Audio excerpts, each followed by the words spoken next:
Sir ఎంతవరకు వచ్చింది? Confirm గా మర్డర్స్ చేసింది వేరే సార్. ఇంటరాగేషన్ జరుగుతోంది.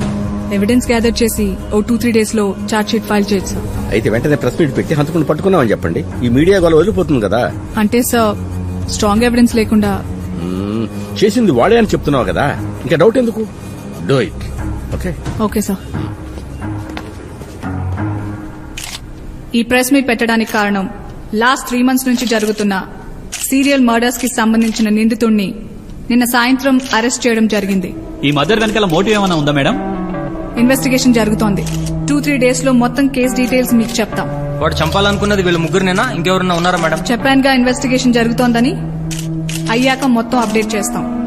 But one thing I can assure you, ఇక మీదట ఈ పోలీస్ హత్యలు జరగవు. ఎస్కోర్ట్ దగ్గర ఎక్స్ పోలీస్ ఆఫీసర్ మీద మర్డర్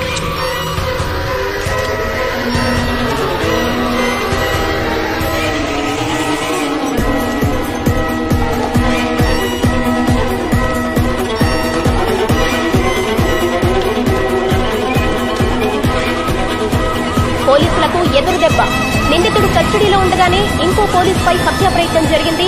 దీంతో పోలీసులపై పలు అనుమానాలు రేకెత్తుతున్నాయి.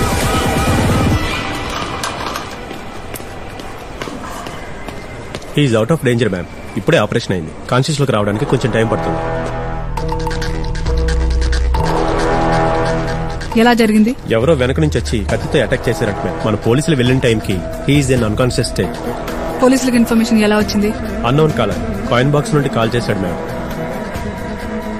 కాన్షియస్ లోకి రాగానే నాకు ఇన్ఫార్మ్ చేయండి. Okay ma'am. గత 2 నెలలుగా సంచలనం సృష్టిస్తున్న వరుస పోలీసుల హత్యల కేసు కొత్త మలుపు తిరిగింది. పోలీసులు హంతకుడిని పట్టుకోలేక అమాయకుడైన మా ఫ్రెండ్ కేశవ్ ని అరెస్ట్ చేశారు. నిజంగా తనే ఆ హత్యలు చేస్తుంటే తను పోలీస్ కస్టడీలో ఉన్నప్పుడు ఇంకో ఇన్స్పెక్టర్ మర్డర్ అటెంప్ట్ ఎలా జరుగుతుంది? సో వెంటనే కేశవ్ ని రిలీజ్ చేయాలని డిమాండ్ చేస్తున్నాం. వెంటనే ఆఫీస్కి రా. ఆ 3 మర్డర్స్ చేసిన వాడిని పట్టుకున్నానన్నావు కదా, మరి ఇది ఎలా జరిగింది? ఖచ్చితంగా హంతకుడు వీడే సార్. వాడు లోపలే ఉన్నాడు కదా, మరి ఎలా జరిగింది? అదే సార్ నాకు అర్థం కావట్లేదు. వాడు చాలా ఇంటెలిజెంట్ లా ఉన్నాడు. అందుకే కదా ఈ కేసు నీకప్ప చెప్పింది. చూడు, ఈ ఛానల్స్ లో పోలీసుల హత్యల కంటే ఒక అమాయకుడిని అరెస్ట్ చేసామన్న న్యూస్ ఎక్కువ వస్తుంది. వాళ్ళు మనల్ని పూర్తిగా వెలెన్స్ చేయకముందే వాడిని రిలీజ్ చేయండి. But sir it's my order.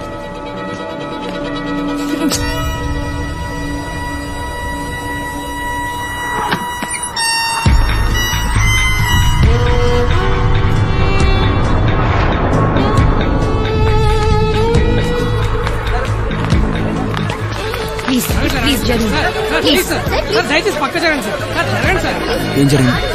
జైల్లో ఉండగా ఇంకో పోలీసు మీద మర్డర్ జరిగింది. కేజీహెచ్ఐసీలో ఉన్నాడు. Madam excuse me. ఏంటి?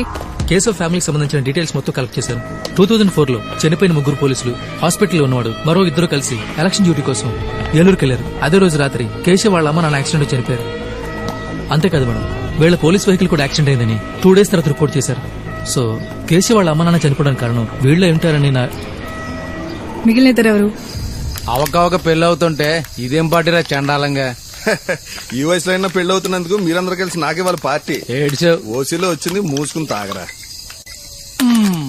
వీడి బ్యాచులర్ లైఫ్ కథం. సార్ నేను డ్రైవ్ చేస్తాను సార్. మీరు వద్దు, నేను డ్రైవ్ చేస్తాను సార్. సీఏగా డ్రైవ్ చేస్తానంటున్నాగా, ఓవర్ యాక్షన్ ఎందుకు? వెళ్ళి వెనక్కి రా. సార్ వద్దు సార్, ప్రాబ్లం అవుతుంది.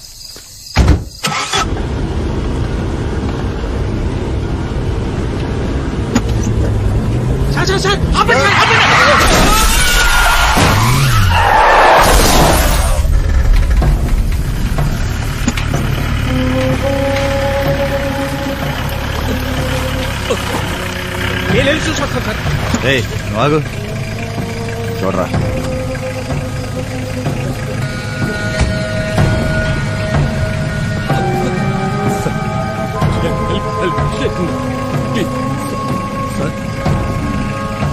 పనుపుడితో కొట్టుమిట్టాడుతున్నారు సార్. వదిలేసిపోదాం సార్, హిట్ అండ్ రన్ లో పోద్ది సార్. ఎక్కువ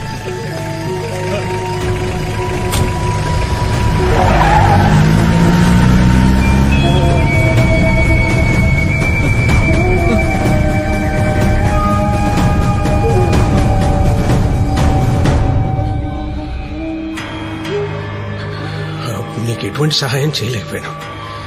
అందుకే ఇప్పుడు ప్రాణం పోయినా పర్లేదు, నిన్ను ఎలాగన్నా బయటికి తీసుకురావాలనుకున్నాను.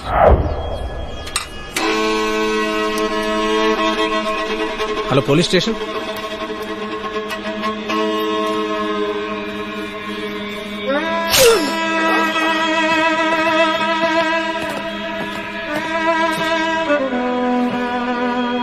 అసలు నా గురించి మీరెందుకు సరేలా? నీకు జరిగిందంతా పోలీస్తే ఇదే అంత పెద్ద విషయం కదా.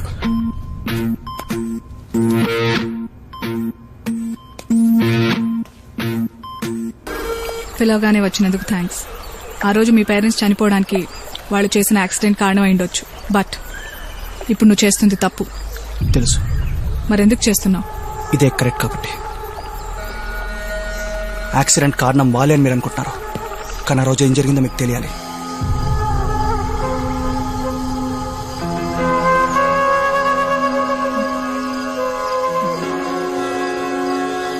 నాన్నా, నాన్నా, అమ్మా,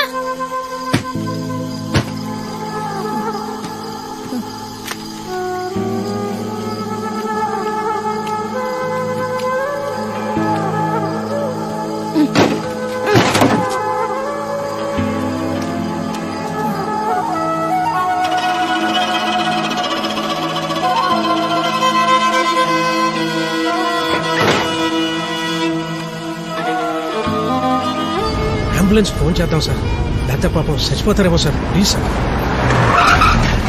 లేరా సార్, వాళ్ళు బతికే అవకాశం ఉందంటావా? కన్ఫర్మ్ గా చెప్పలేను సార్.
ఆ రోజు ఏ ఒక్కరు అంబులెన్స్కి కాల్ చేసినా ఈరోజు మా ఫ్యామిలీ మొత్తం హ్యాపీగా ఉండేది. కానీ వాళ్ళు మమ్మల్ని రోడ్డు మీద కుక్కల్లో వదిలేసి వెళ్ళిపోయారు. వాళ్ళు తప్పు చేశారు, బట్ ఎప్పుడో జరిగిపోయిన దానికోసం ఇప్పుడు నీ జీవితం మొత్తం నాశనం చేసుకుంటావా? ప్రతి మనిషి జీవితంలో 2 రోజులు ఇంపార్టెంట్. మొదటిది భూమి మీదకి వచ్చిన రోజు, రెండోది ఎందుకు వచ్చామని తెలుసుకున్న రోజు. 12 సంవత్సరాల క్రితమే నేను రెండోది తెలుసుకున్నాను. As a responsible police officer వాళ్ళని ప్రొటెక్ట్ చేయడం నా డ్యూటీ. ఆ రోజు మీలాగే ఏ ఒక్క డ్యూటీ చేసినా కానీ ఈ రోజు ఈ పరిస్థితి వచ్చేది కాదు. తప్పు చేసిన వాళ్ళకి శిక్ష పడాల్సిందే. అది మీరైనా నేనైనా వాళ్ళైనా శిక్ష పడాల్సిందే.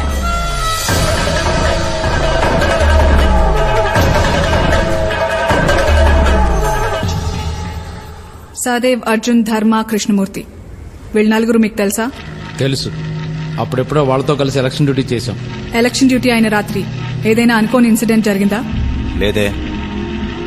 ఆయుషో, ఆ ఇన్సిడెంట్ ఏంటో నీకు తెలుసా? ఆ క్వశ్చన్ లోనే ఆన్సర్ ఉంది. ఇప్పుడేమంటావు? చేసిన తప్పు ఒప్పేసుకుంటే ఈ కేసు ఇక్కడితో సాల్వ్ అయిపోతుంది, లేకపోతే మీ లైఫ్ కే రిస్క్. ఏంటి భయపెడుతున్నావా? యాజ్ అ పోలీస్ ఆఫీసర్ మీ ఇద్దరిని ప్రొటెక్ట్ చేయడం నా డ్యూటీ, అందుకే చెప్తున్నా. మమ్మల్ని ప్రొటెక్ట్ చేయడంతో పాటు అన్ని పట్టుకోవడం కూడా నీ డ్యూటీయే. ముందు పోస్ట్ మ్యాన్ ఉద్యోగం ఆపేసి పోలీస్ డ్యూటీ చేయి. మేమేం చేయాలో మాకు బాగా తెలుసు. MK, ma'am. కేశవ్ మీద 24 hours అబ్జర్వేషన్ పెట్టండి. Okay ma'am.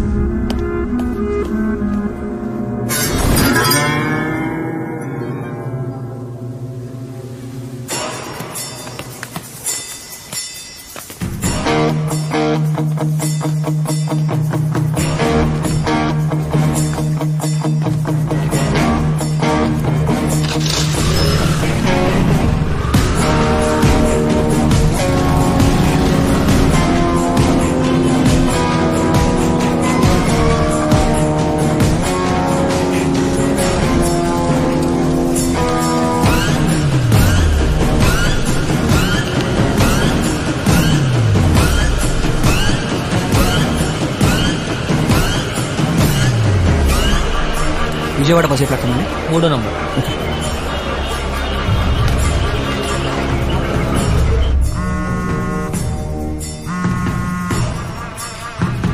కాకినాడ నుంచి కానిస్టేబుల్ మాట్లాడతాం మేడం. వాళ్ళు ఇప్పుడే బస్ స్టాండ్కి వచ్చారు. మీరు కూడా ఫాలో అవ్వండి, ఎక్కడా వదలొద్దు.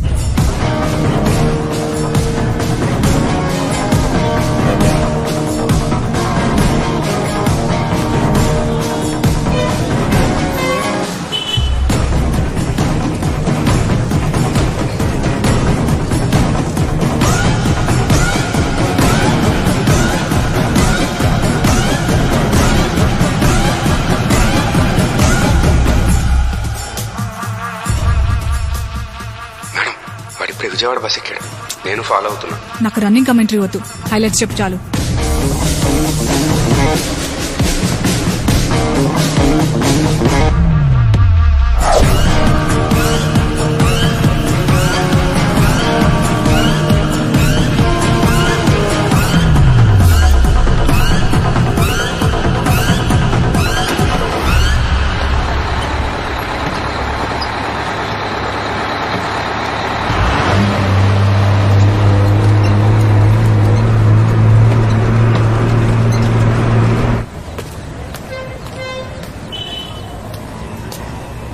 వైజాగ్ వెళ్ళాలి.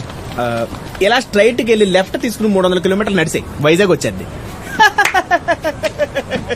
జోకు. వైజాగ్ వెళ్ళాలి. నువ్వు మాట మీద నిలబడి మనిషి అనుకుంటాను, ఇందాక నుంచి ఒకటి మాట మాడుతున్నావు. పద సీరియస్ గా వైజాగ్ వెళ్ళిపోదాం.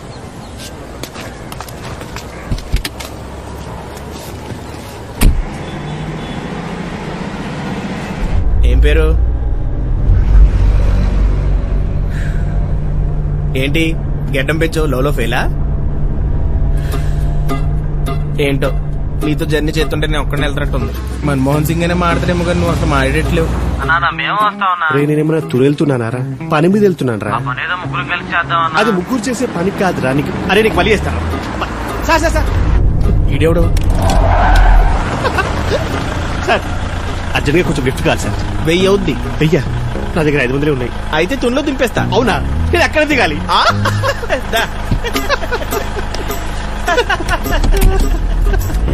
చాలా పన్నీరా భయ్యా.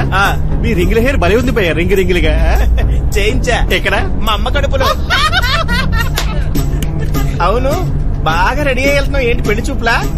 ఎదురు చూపు. నా గర్ల్ ఫ్రెండ్ నా కోసం వెయిట్ చేస్తూ ఉంటుంది. నీకు గర్ల్ ఫ్రెండా? కాలేజ్ స్టూడెంట్స్ అన్నాక గర్ల్ ఫ్రెండ్స్ గొడవలు కామనే కదా భయ్యా. అబ్బా, కాలేజ్ స్టూడెంట్ గర్ల్ ఫ్రెండ్ గొడవలు కూడానా? మొన్న నా మధ్య కూడా గొడవలు దిగితే వాడి గుడ్డలు చూపించా. ఇప్పుడు దాకా వాడు అడ్రస్ లేడు. నీకోసమే ఎదుగుతున్నాడేమో. అవునరా, నడిచి వెళ్తున్నావు కదా, హెల్మెట్ ఎందుకు? నా గర్ల్ ఫ్రెండ్ ఎందుకో వచ్చినప్పుడు మాత్రం హెల్మెట్ మర్చిపోదని చెప్పింది స్పెసిఫిక్ గా. బహుశా ఎటన్నా తీసుకెళ్లేమో. దొంగ కాదు రంగా. ఇంకా ఇంకెంతసేపు ఉంటుందిరా? అరగంట. అయినా నీతో జర్నీ చేస్తున్న టైమే తెలియట్లేదు నాకు కూడా. కొంతమంది ఉంటారు చూడు, ఎన్ని జోక్స్ చేసినా అసలు రియాక్షనే ఉండదు. అసలు అలాంటి ఎమోషనల్ సీరియస్ ఎక్కడ ఉంటారు భయ్యా? వెనక సీట్లో మనుషులు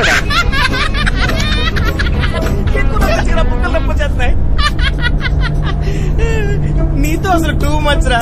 ఏంటి అలా హంసం తగినగా? కొంచెం బండి సైడ్ కప్ పీస్ దిగాలి. సైడ్ లోనా? తున్లో అన్నా అంటే బాగా నవ్వి పర్లేదురా, మన దగ్గర 2 లీటర్ వాటర్ బాటిల్ కూడా ఉంది. నువ్వు జోక్ లాపరా. నా కారు నన్నే కొడతావా? అదే కాదన్నా కావాల్సింది. ప్రోగ్రామ్ పెట్టుకుంటే పోస్ట్ మార్టం చేసి ఉన్నాడు.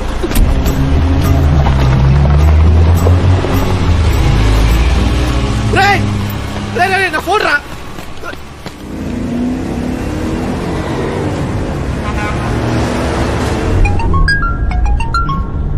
ఫోన్ మర్చిపెట్టి తెంగరదవా. హలో హలో రంగా, ఎక్కడన్నా? రంగా కాదు, నేను వాడి ఫ్రెండ్ మలింగ. మలింగ అంటే శ్రీలంక బౌలరా? వాడు బౌలర్ అయితే నేను మంచి బ్యాట్స్మెన్. నా పేరు కన్య. ఇంకానా? అబ్బో, చాలా విషయమే ఉందే. వాడు ఒక్కడే వస్తానన్నాడు, మీరు వస్తున్నారా? నువ్వు రమ్మంటే వచ్చేస్తాను. నేను ఎవరిని వద్దన్నాను. చీకటి పడి వచ్చేస్తాను. బాయ్.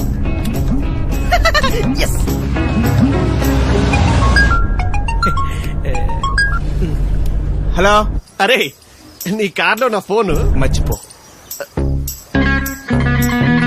పోనీ ఆ ఫోన్ లో తునికన్య అని ఒక నంబర్ ఉంది, కనీసం అతను దాన్ని కూడా మర్చిపో. ఫోన్ పెడే.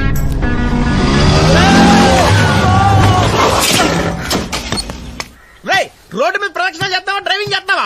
కళ్ళు కనిపించట్లేదా నీకు? నాకు కనపడకూడదంట్రా. వైజాగ్ వెళ్ళాలి, అర్జెంట్ గా వెళ్ళాలి. నేను ఆల్రెడీ ఒక మర్డర్ చేద్దాం కమిటీ, రెండో చేయను. ఓకే చచ్చావురా. ఏంట్రా కార్ కింద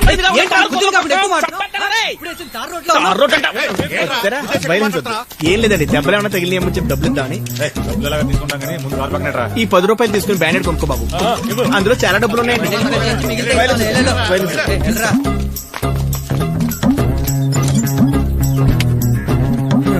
ఒక్కడైతే చంపేది, వాళ్ళు వచ్చారు కాబట్టి బతికిపోయాడు.